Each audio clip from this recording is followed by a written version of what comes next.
Lateral entry यानी पिछले दरवाजे से बड़े बड़े पदों पे अपने पसंदीदा लोगों को लाने की जो साजिश है, उसके खिलाफ दिल्ली के जंतर मंतर पे बड़ा धरना प्रदर्शन हो रहा है और तमाम लोग यहाँ पे मौजूद हैं जो विरोध प्रदर्शन में शामिल होने के लिए आए हैं। हमारे साथ तमाम, आप पीछे देख सकते हैं, लोग हैं जी। सर, आपका नाम क्या है? Padam Kumar, lawyers for democracy से हम लोग। ओके, ये जो लैटरल एंट्री है जिसके अगेंस्ट में आंदोलन है, आप पहुँचे हैं, तो आपको क्या लगता है क्यों खतरनाक है ये? देखिए, अभी जो भी कानून बन रहे हैं सब जन विरोधी हैं, दलित विरोधी हैं, मेहनतकश विरोधी हैं और मुनाफे को केंद्र में रखकर बनाए जाने वाले ये कानून हैं। लैटरल एंट्री का भी यही उद्देश्य है कि अभी तक जो यहाँ पर प्रतिनिधि परीक्षा के द्वारा आते थे, इंटरव्यू के द्वारा आते थे, हम वो नहीं कह रहे हैं बिल्कुल ठीक था, बहुत ही अच्छा था, उससे बेहतर नहीं हो सकता, लेकिन इससे बेहतर है, इस लेटरल एंट्री से बेहतर था। और अभी लेटरल एंट्री के थ्रू आप लाएंगे जिसमें कोई आरक्षण नहीं होगा, जिसमें आपका जो क्राइटेरिया आपने फिक्स किया है अस्पष्ट है, वेग है, कोई स्पष्ट क्राइटेरिया नहीं है। इसका मतलब जिसको मन होगा आप उठा के लेके आएंगे और यहाँ रखेंगे। जनता के बीच से है नहीं, वो क्या जानेगा जनता की बात। अभी दबी दबी ही सही, दबी आवाज़ में, धीमी आवाज़ में आवाज़ उठती थी, उठती तो थी, अब वो भी नहीं उठेगी। सबसे बड़ा हमला हो गया आपका आरक्षण पे, आरक्षण नहीं होगा। अभी देखिए, इसके साथ में ही कानून अभी 1 अप्रैल को लागू होने वाला है, वेज कोड, जिसमें आपके श्रम कानून एकदम ख़त्म, निस्तनाबूद कर दिए जाएंगे, जिसमें आपके पीएफ के अधिकार सीमित कर दिए जाएंगे, ओवर टाइम आपको डबल मिलेगा ही नहीं, इंश्योरेंस की सुविधा आपको मिलेगी ही नहीं, आपके काम के घंटे निर्धारित होंगे ही नहीं, आपका जो नोटिस विदाउट नोटिस कभी भी आपको निकाला जा सकता है। किसानों का आंदोलन आप देख ही रहे हैं। ये सारे कानून जो हैं, ये एक मुश्त, हम अगर कहें इसको एक साथ रखकर, ये जन विरोधी हैं, मुनाफे को केंद्रित में रखे हैं। आपके घर में कोई अधिकारी है? सॉरी, आपके घर में कोई IAS PCS अधिकारी है? नहीं, मेरे उसमें नहीं आपको है। क्या लगता है कि अगर लैटरल एंट्री व्यवस्था बन जाती है और आगे बढ़ती है तो क्या उम्मीद जो बची खुची है, जो लोग सपना देखते थे, वो भी खत्म हो जाएगी? नहीं, बिल्कुल ख़त्म होगी, वो सबके लिए ही है। सवाल ये है कि जब पुराने समय से जो लोग एस्पिरेंट है, तैयारियां कर रहा है, मेहनत कर रहा है जिस एग्ज़ाम की, उस एग्ज़ाम में बड़े बड़े ओहदे पर सरकार बैकडोर से एंट्री करा दे, तो अभी समझ लीजिए कि सरकार की मंशा क्या है। हमें तो ये समझ आ रहा है, सरकार ये चाहती है कि देखिए, इस सत्ता में काबिज रहने के लिए वो अपनी मानसिकता के लोगों को, जो उनकी तुति बोले, वो अगर गलत बोलें, अगर दिन को रात बोलें, रात को दिन बोलें, वही भाषा बोले, इस तरीके के लोगों को लेटरल एंट्री के माध्यम से ये लेके आया जा रहा है और इसमें बड़े बड़े ओहदे दिए जा रहे हैं, जो कि एक समाज देश विरोधी है, संविधान विरोधी है। आज पिछले काफ़ी सालों से ये सरकार जो आई है, इसका मेन पर्पस ये है कि इस देश को संविधान से अलग करके हम मनु के कानून की बात करें। वो लोग चाहते हैं इस देश को हिंदू राष्ट्र बनाना। और आज इस देश की जो मजबूती है, जो प्रधानमंत्री ने लोकसभा में बोला, आंदोलन जी भी, तो ये आंदोलन के बेसिस पर ये इस देश की नींव रखी गई है जी। ठीक है, और तमाम लोग हैं यहाँ पे, हम उनसे बात करने की कोशिश करेंगे।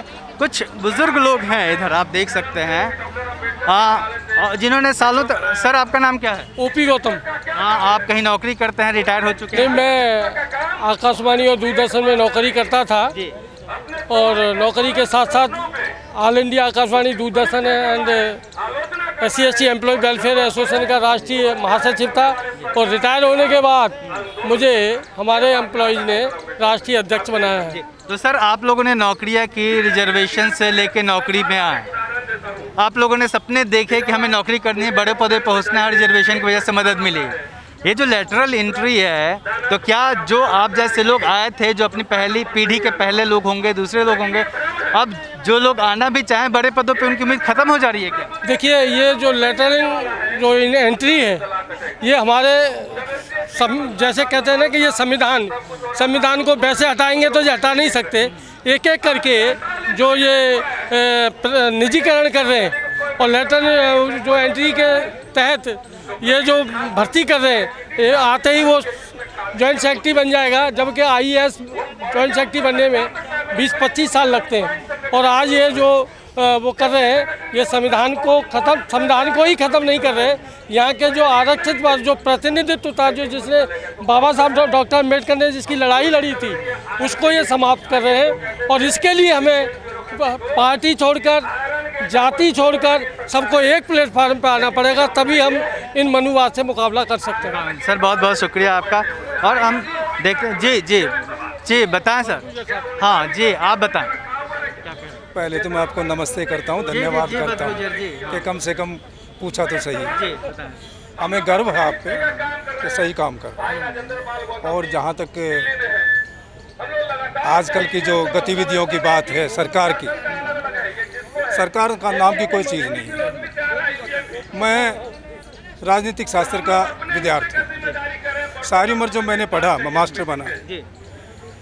ये सरकार कहीं पर भी जितने भी सिद्धांत हैं कि जो डेमोक्रेसी बाबा साहब ने बना के दिया, और जिन लोगों ने ये बनाया, संविधान सभा में जिन्होंने ये बनाए, रूल्स पास किए, कानून बनाया, उनमें से आज कोई जिंदा नहीं है। और ना ही उन लोगों की पार्टी अब कामयाब है, वो तो चले गए।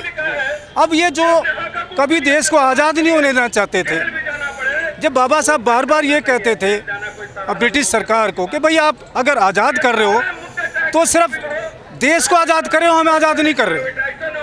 और जो भी जितनी तपस्या बाबा साहब ने की, जो भी बाबा साहब ने लड़ाई की, अपने परिवार को दांव पे लगाया, अपने अच्छे कैरियर को लगाया, वर्ल्ड में सबसे ज़्यादा पढ़े लिखे आदमी थे वो। अगर वो चाहते, जैसे मैं आज मैं ज़रूर बोलूँगा, हमारा समाज भी बिक चुका है। बाबा साहब बिके नहीं, वो किसी भी देश में जाके अपनी जैसे जीवन चाहते वैसा चला सकते थे। उनको बड़ी बड़ी नौकरी मिल सकती थी। बॉम्बे भी हाई कोर्ट में उनको जज लगा रहे थे, पर उन्होंने अपने बच्चों को पैसे की कमी में तिलांजलि करा दी, उनको बलि चढ़ा दिया। इन लोगों के लिए चढ़ा दिया जो आज उनको समझते नहीं है। ये जो है ना, जहाँ देखे तवा परात, वहाँ गाँव सारी रात। मैं ज़्यादा नहीं कहना चाहता। इससे दास जी, बहुत दिन में आपसे मुलाकात हो रही है, बाकी मुझे दुख होता है, मेरा दिल नहीं करता, मैं अभी जीना चाहता हूँ। नहीं तो ये अपने समाज के जो लोग चल रहे हैं ना, जहर की गोली खाने को मन करता है मेरा। ये एक अलग चीज़ है, लेकिन हम लोग लैटरल एंट्री की बात कर रहे थे, कितना खतरनाक है। ख़त्म हो गया सब कुछ, यूपीएससी ख़त्म हो गया। देखिए, शिक्षा में सारे स्कूल ख़त्म हो गए, जितनी भी सार्वजनिक संस्थान थे वो ख़त्म हो गए। हमें किसी से लेना देना नहीं, हमें जनरल से लेना देना नहीं। हमारे जो प्रोविज़न थे नौकरी के, वो समाप्त हो गए और अब हम कहीं के नहीं रहे।